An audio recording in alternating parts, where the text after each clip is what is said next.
Galctus, devourer of worlds. And Unicron, almighty chaos bringer. That's right, it's the day we've all been waiting for. He's Wiz and I'm Boomstick. And it's our job to analyze their weapons, armor, and skills to find out who would win a death battle.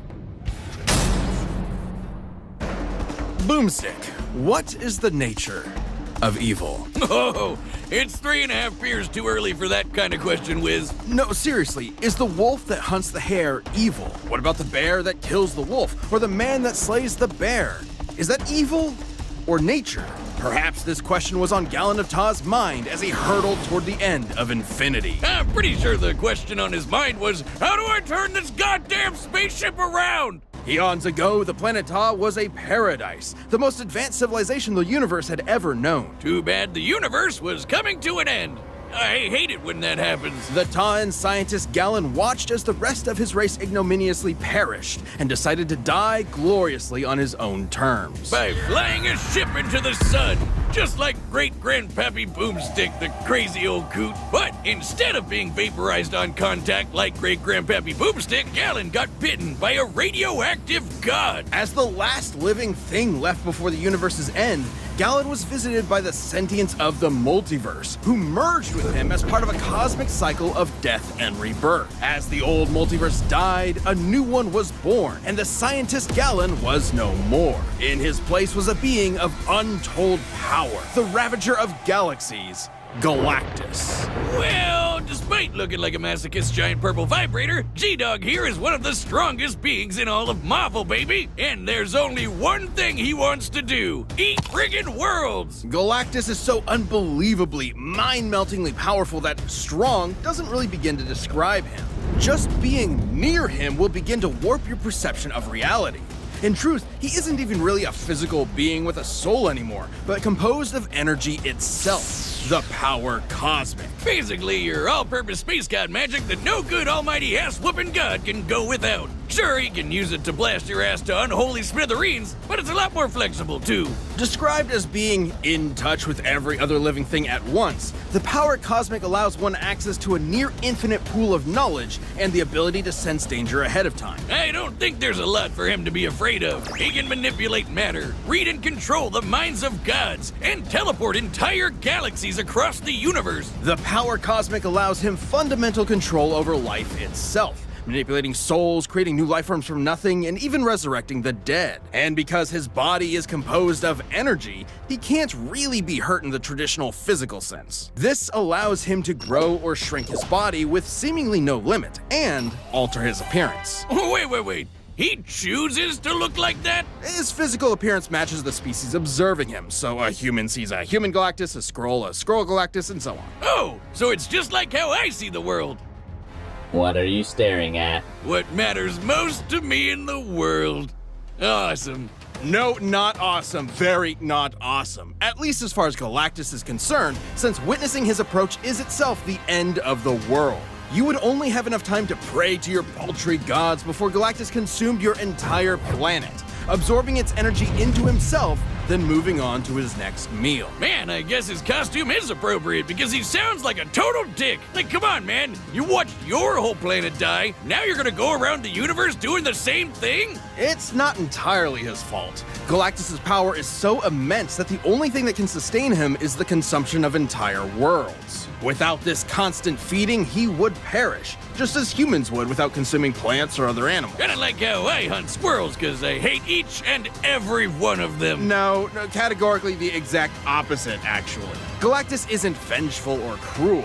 If he could avoid any unnecessary death, he would. But just as the universe is bound by the laws of physics, Galctus is bound by his hunger. And that hunger has put him in conflict with some of Marvel's other heaviest hitters, like Odin and the Phoenix Force. Galactus's fight with the Other and the Scryer got so intense, they threatened the entire infinite multiverse just as a side effect of the battle. While Galactus himself can comfortably cross countless light years in seconds, some of these beings are more like abstract concepts than actual living things, many of which operate outside of linear time. Like this alien bug dude who tried to use Galactus' energy to destroy 2 whole universes. Even after being drained by him, he still nuked 3 whole star systems before getting a snack. Should he somehow be threatened by beings beyond even the scope of his power, Galactus crafted a device to solve all of his problems: the ultimate nullifier. In case that name isn't obvious enough, it's a teeny tiny weapon that destroys anyone you think of.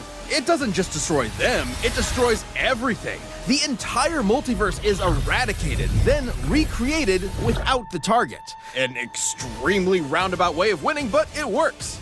That's exactly what happened when Galactus used it on the abstract god of destruction, Abraxas. He destroyed the god of destroying things with a Happy Meal toy. It's like my therapist said, great things come in small packages. And the nullifier was key to Galactus' first great defeat upon his inevitable arrival on Earth. When that pesky Reed Richards managed to get his stretchy hands on the thing, Galactus finally backed down and spared the planet. Which makes no practical sense. The ultimate nullifier is a part of Galactus himself. It uses his own power. He can summon it at any time and even escape its effects by hiding in a pocket dimension.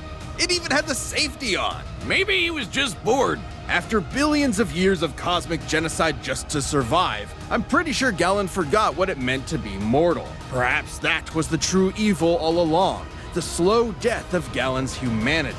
Because what could be more terrifying than a being that sees everything and everyone you know and love as nothing more than his next meal? This episode of Death Battle is sponsored by BetterHelp. Wiz, it's getting to be the holiday season again, and I just know Mama Boomstick is finally getting me the new dune buggy I've been drooling over. What's gonna be stuffed in your stocking? A couple undiscovered elements would be nice, but the holidays are also about giving gifts to yourself. Maybe that means giving yourself a break during this busy month, or treating yourself when you have the time. And in anticipation of a new year, sometimes that means therapy. Therapy can be super helpful year-round, but especially during this season. The holiday blues are no joke. If you're thinking about starting therapy, consider giving BetterHelp a try. What's great is that it's totally online, so it's super flexible with your schedule and convenient. All you have to do is fill out a brief questionnaire and get matched with a licensed therapist. And if it isn't a perfect match, switch therapists at any time at no additional charge. Visit BetterHelp.com/deathbattle today to get 10% off your first month.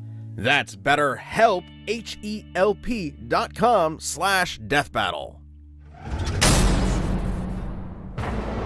In the beginning, before heaven and earth, before light and dark, there was Unicron. Created by the formless, primordial being known as the One to explore the fledgling multiverse, Unicron instead decided to consume everything. Dude, come on! Bad Unicron! Bad God! Bad! The One decided to split Unicron into 2 beings, one of order and hope known as Primus, and the other of chaos and evil known as Unicron. Again. Like all good sibling rivalries, they pushed each other's shit in over the fate of all existence. That is, until the goody little two-shoes Primus tricked his bro into imprisoning their souls in giant asteroids. Classic sibling prank. For me, it was the dryer. Primus terraformed his asteroid into what would later be known as the planet Cybertron, while Unicron did something different. Yeah, he turned his planet into a planet that eats other planets. Not only that, it can change its form into a giant badass robot Satan. He's literally the first Transformer. And with this new body, Unicron would travel the cosmos, consuming planet after planet and universe after universe. Not necessarily because of any hunger or need, but because Unicron is the physical embodiment of death and destruction. He is literally programmed to destroy everything. God's gotta do what a God's gotta do. And good luck trying to fight back. Uni's robot body comes with a tractor beam, eye lasers, fire breath, a chest cannon, and an antibody system in case anyone tries to pull a Drax on him. Unicron can mentally dominate an entire race of beings, erase things from existence, warp the fabric of space and time, and even manipulate matter itself. So even if his big robot body is damaged or destroyed, he can repair it lickety-split, or even send his spark out to find a new host. Essentially the Transformers version of a soul, Unicron's spark is immensely powerful and produces its own energy source, Dark Energon. Unicron is so evil that he can literally turn his bad dude energy into weapons of mass destruction, like unholy blades or planet-busting lasers. This Dark Energon will corrupt any that consumes it, turning them into a puppet of Unicron himself. It's also obviously the opposite of regular Energon, which is created by Primus and what fuels the Transformer race. So Unicron basically runs on the opposite of life. If he's death as a big robot, can he even be killed? Not by any conventional means. Even the destruction of his spark isn't guaranteed to end him. He will continue to exist as a necessary force that drives the cosmos. Anytime he's destroyed, he will appear again in a new universe. In fact, almost every Unicron you've seen in movies, TV, and comics are the same Unicron. Unicron is a literal force of nature. You can't reason with a hurricane that hates you. All you can do is see it and get the hell out of the way. But this hurricane is never gonna stop until you and everyone you know is DED dead. His mere presence drove an entire planet insane. I was trying to be poetic before, but this is what evil is. Incomprehensible, undeniable, inescapable. You can't even wait him out. He is unbound by the concept of linear time. The Chaos Bringer is so powerful, his mere presence wrecks the space-time continuum and can erase galaxies from existence just by strolling by. To be clear, it isn't the force he's generating by moving that destroys things. It's his existence. His mere being is so overwhelmingly evil that the fabric of space-time cannot fathom Unicron's presence. Holy dude! No wonder he was able to devour nearly a quarter of the entire multiverse, one universe at a time. Estimates for the size of the Transformers multiverse vary, from over 15 quadrillion universes to an infinite number of universes, branching timelines, and planes of existence. And who better to portray a being who brings death to the universe than the man who gave birth to modern cinema? A final role fitting for an artist so much larger than life. Or deeply ironic that it's a feature-length toy commercial. The Transformers movie has always been celebrated for its excellence. Despite that unbelievable power, the Chaos Bringer's almighty rampage through reality has been halted a number of times, usually due to the matrix of leadership, the essence of Primus himself, and the embodiment of all hope and light in the universe. Are you telling me that Robo-Satan was defeated by the power of friendship? Forget beer! I'm gonna need some of that shit going straight into the vein! As the abstract idea of evil actualized, any notion of goodness is directly antithetical to his being. As incomprehensible to Unicron as he is to us. But despite the best efforts of heroic Transformers like Optimus Prime, Unicron has always returned from the smoldering ashes of defeat and risen to threaten reality again. It's his very nature. Such as the time a united armada of Autobots, Decepticons, and an entire people created from his cells, the Minicons, tried to destroy him once and for all. They actually succeeded in killing him, until Galvatron's hatred for Optimus brought Unicron back to life. Because challenging Unicron means challenging evil itself, destroying destruction itself, an impossible paradox. You can't kill Unicron because killing is literally what Unicron is. So, what does that mean for us? Every petty act of violence, every war, every cruelty, every death battle gives Unicron life, the life he'll use to kill us all. We are culpable in our own annihilation. Unicron's not just some comic book villain. He's all there is and all there will be. He was there at the beginning and he'll be there at the end. He's a law of physics. He's as inevitable as your dying breath.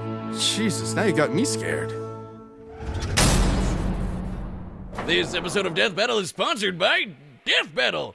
That's called Synergy, right, Wiz? By popular demand, Death Battle the game is finally back and available for pre-order this December. Ever wanted to live out your very own death battle with you as the combatant? Of course you have. Death Battle the Game is a fast-paced head-to-head card and dice game where players, well, battle to the death. Are you deadly enough to win a death battle? The first player to eliminate all of their opponent's cards wins. Who will be the last one standing? With 100 weapon, armor, and skill cards, there are tons of options for character creation. Oh, and who could forget 50 custom dice? If you know someone who just can't get enough of the pulse-pounding battles between fiction's deadliest characters, and sometimes its silliest, this is the perfect gift. Pre-order your copy of Death Battle the Game this December and ring in the new year with your favorite internet show brought to life. Go to store.roosterteeth.com to pre-order your copy and get ready, cause it's time for a death battle.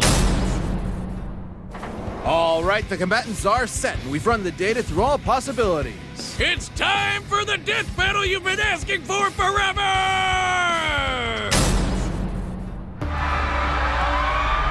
As all things must, your world has come to an end.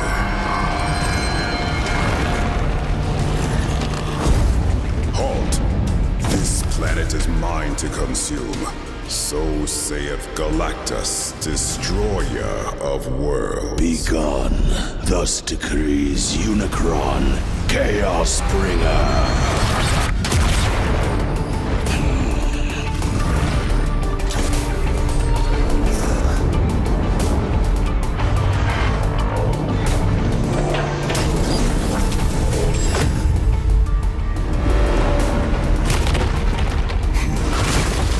Madness, so quick to beg for Oblivion's embrace. I am Oblivion. Be gone.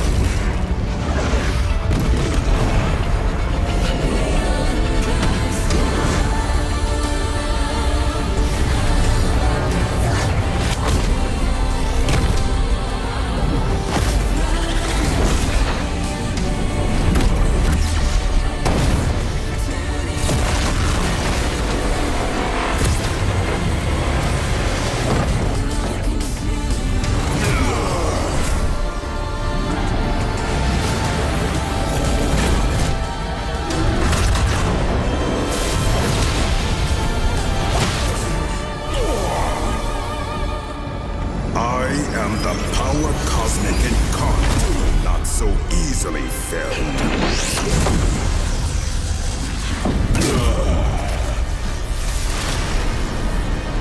Fleeing so readily, Unicron. No devourer, transforming.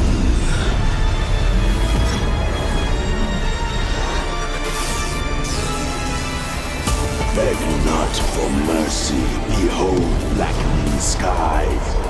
Against mine chaos, even gods will die.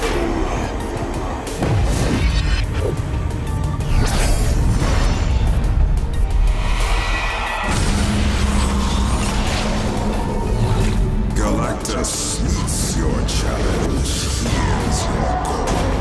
This world will bring destruction to it all.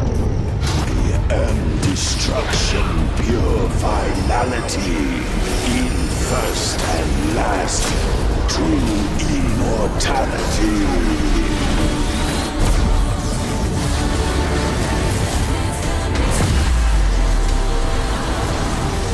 I have no patience left. Return thy dreams. Enter the void where none may hear your screams.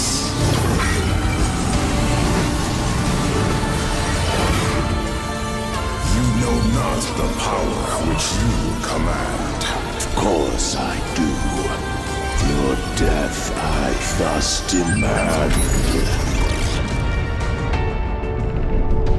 Finally, I have won. I've seen your power, bringer of chaos. Yet by my vigor thou hast much need. Witness the last fate that awaits you thus. For Almighty Galactus must now feed.